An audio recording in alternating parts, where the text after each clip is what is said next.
It's me, Vera, here to remind you that this is an adult podcast.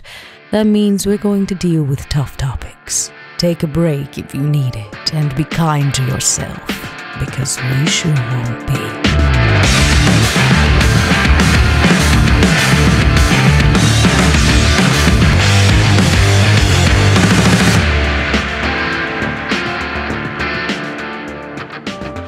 Hello, everybody, and welcome back to Cracked Crown Season 2 of Vampire the Masquerade 5th Edition podcast. As always, I am your storyteller, Mike Martin. Today, joined by the one and only irreparable Shaun, a.k.a. played by Josh. How's it going, dude? Irreparable is the word. Boy's broken. But like that's part of Shaun. We'll see what happens today. I'm excited. We're going to pick up right where we left off with Shaun. And initially, this was going to be a whole coterie thing. But I think this scene is probably going to take longer than we would have for an episode worthy of having the entire crew here. But before we jump in, I'm sure we're all eager to thank you to everybody out there. If you're listening and all that good stuff, just listening to the show, sharing the show, that's one of the best ways you can support us here at Pod by Night. But if you want to go above and beyond, you can head over to patreon.com/podbynight, where your support there goes to supporting everything we do here at Pod by Night, from streams to podcasts to side projects and everything. And you keep this little project chugging along. We're very much grateful for that. And of course, if you jump onto the Patreon, you get a bunch of cool rewards like after shows, both video and audio versions, depending on what tier you're at, access to community RP stuff.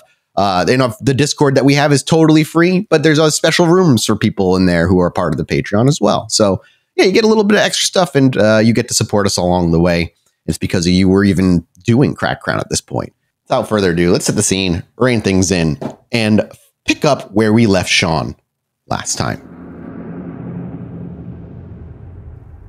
It's a snap in to the scene.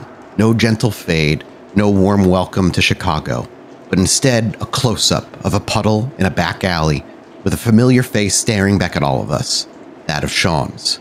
But his eyes are slightly different, that of a blue, sharp, piercing blue. And the last thing you heard, Shaun, was your own name, echoed by a whisper that drew you here. And as you were about to leave, it wasn't until then that you caught your own reflection in the puddle, looking into your very own eyes and seeing something so familiar, but slightly different. Shaun is just kind of staring into this puddle for a bit. I think after a beat, he just says, "Shut up," and stamps in the puddle. Your foot slams into the puddle, the water splishes on both sides, and Shaun immediately, I assume, is like walking out of the alleyway with a determination and a confidence of his own. This is just nothing. It's a fucking hallucination. Fuck, it's anxiety. Maybe it's withdrawals. God knows what it is. Regardless, whatever Shaun does or says to himself to rationalize what happens, you are marching out of the alleyway. Is that correct? Unless he keeps hearing stuff, yeah, I think he's gonna keep moving. Got stuff to do. As you stand up and stomp that puddle, you take maybe 2 steps before you actually do hear a voice from behind you this time. Again, from where from the alleyway that you're about to leave. But this time it's not a whisper. This time it's not even your own voice. The one you're entirely overfamiliar with. Father's. What's the matter, my boy? Where you going? Shaun's gonna whip around and look into the alley and just be like, "Stop haunting me. I'm done with you." As you whip around, you see nobody, and you shout openly. You don't have a response. Nothing replies. Are you like a ghost or something? You ask openly, and you look around and you wait. You don't hear anything. All right, then I'm just losing it. That's fine. I can deal with that. Again, you spin to walk away, and as you take another few steps, the voice returns to taunt you just before you take the final step out of the alleyway. There's nothing to be afraid of, guy. I'm here, like always, to help. Then why are you scared of talking to me? Do you whip around? Yes. Okay. Give me a wits awareness. Fuck. 1. You whip around, and we whip with you. Our camera positioned just over your shoulder again, a whip pan as you turn from the street back into the alleyway. But as you stop, our vision doesn't, as we get a profile shot of Shaun up against a brick building right to his left, where a glass window gives us a half reflection of who Shaun is. And as you look to the alleyway and you see nothing, frustrated, you're about to turn. Just as you do, you catch the eyes of your own reflection.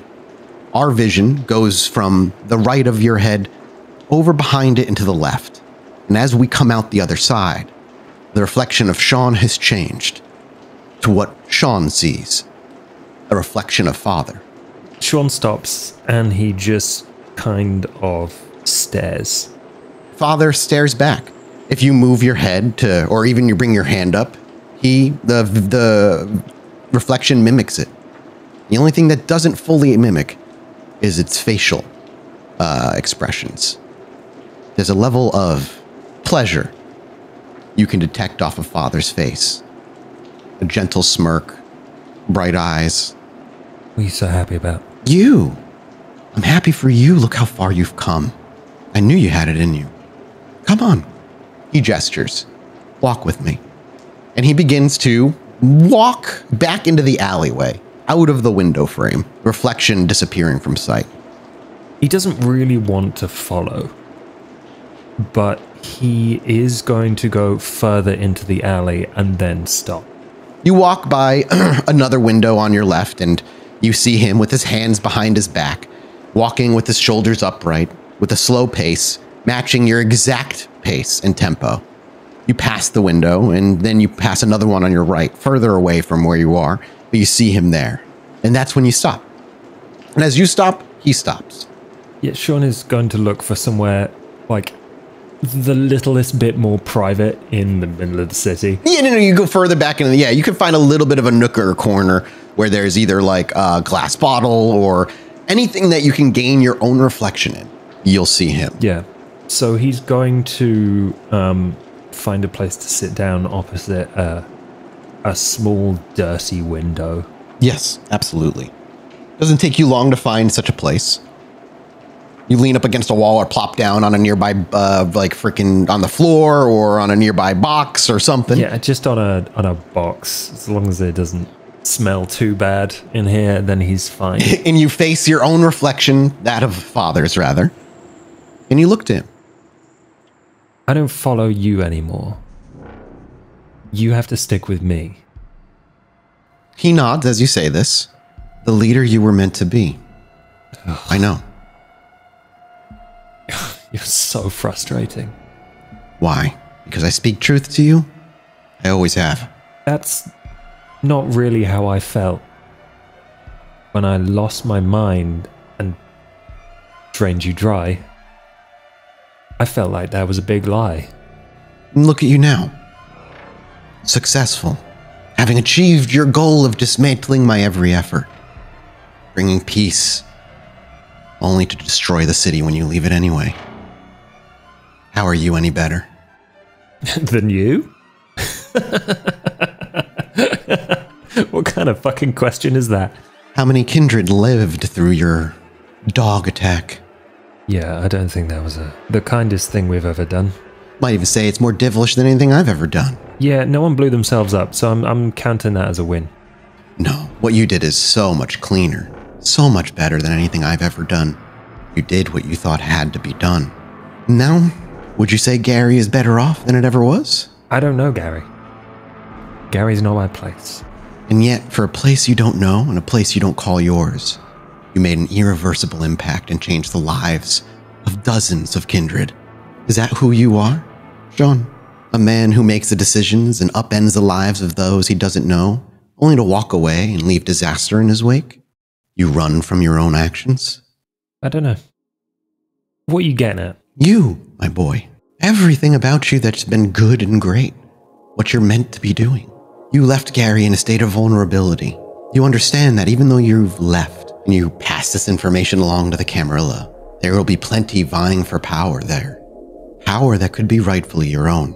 You caused the vulnerability of Gary. You decided it was time to upheave and change its political sphere. Why aren't you the one benefiting from such decisions instead of handing it over to a Camarilla who will drag it into the ground with bureaucracy? Because I don't want Gary.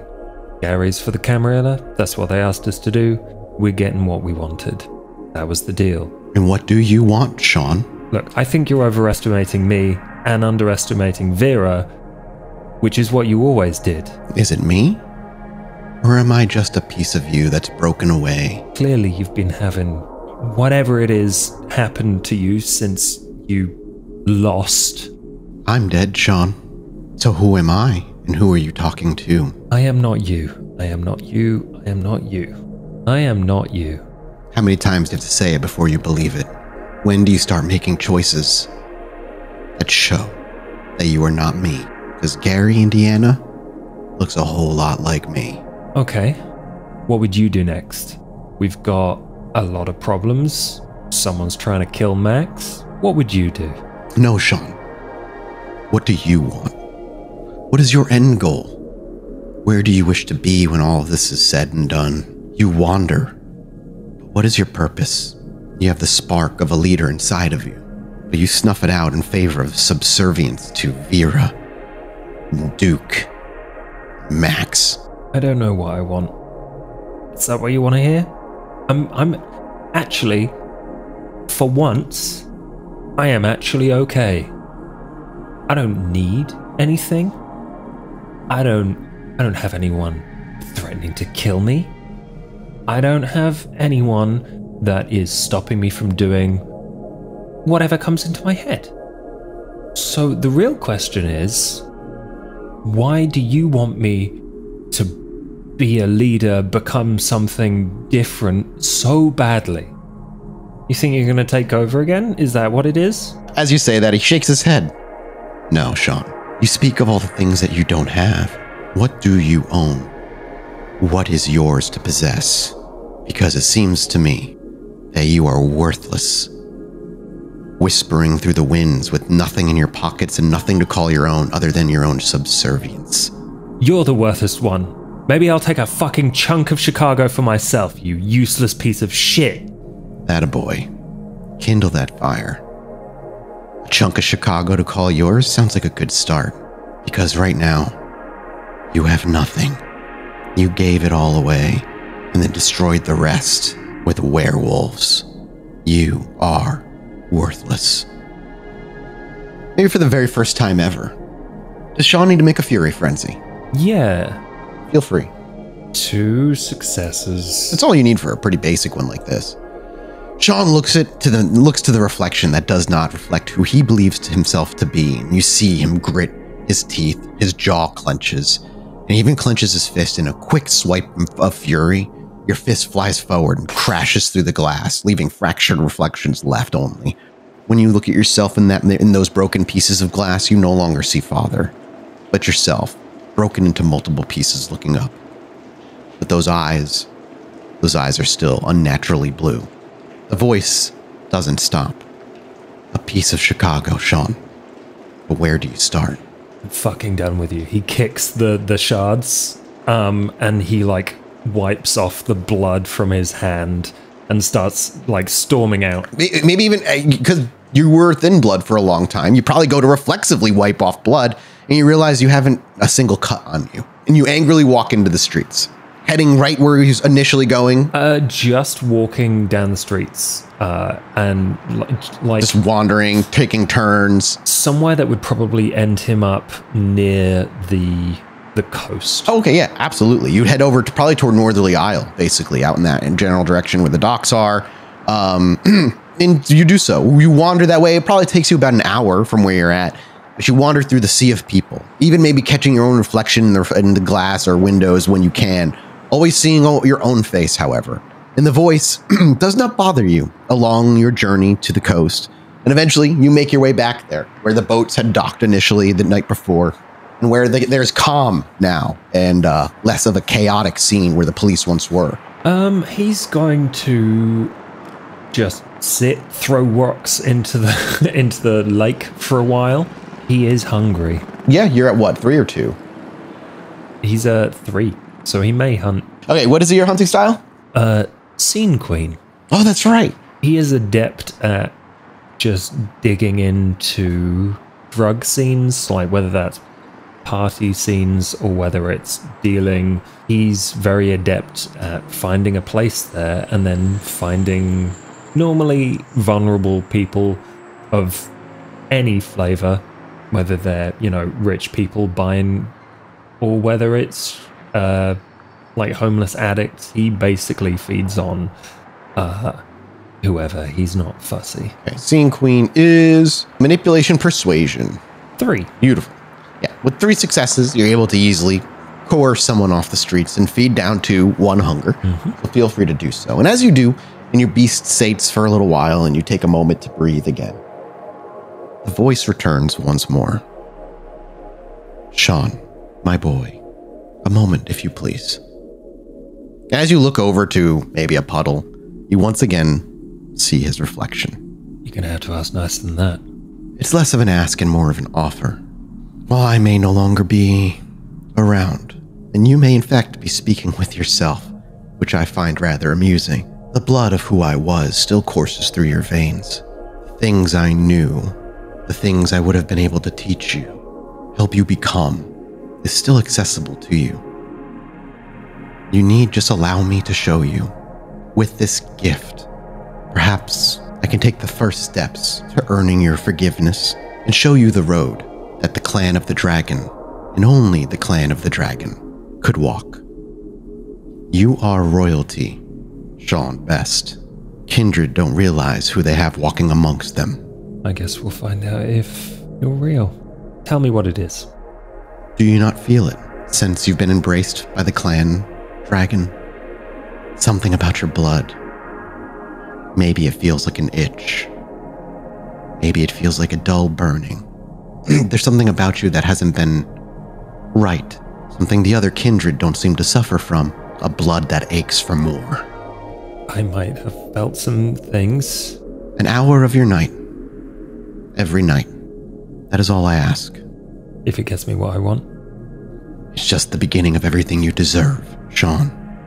When you are done with this evening's tasks, like the good boy you are, find some place with privacy.